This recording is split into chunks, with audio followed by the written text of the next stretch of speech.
how to reset Steam games or erase game data. So if you want to fix or reset your Steam games or erase your game data, then what you need to do is first make sure that you have an internet connection. After that, open up your Steam.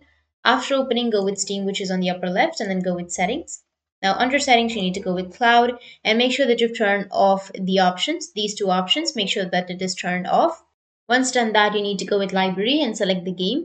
After selecting the game, you need to just right click on it and then go with manage, or you can also go with properties. So here, make sure that you have installed or buy the game at least once. So you need to play or just use the game at least once to have some data. So in my case, I've not played the game, but if you have played the game, then you will have an option of the game data.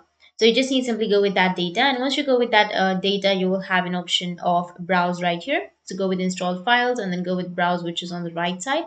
Once you click on it here, you will have all of the files. So you just need to simply select these files and go with delete. After deleting the files of this game, then you can go back and your game's data will be reset. So that's it. And if you have any questions, feel free to comment below. Thanks for watching.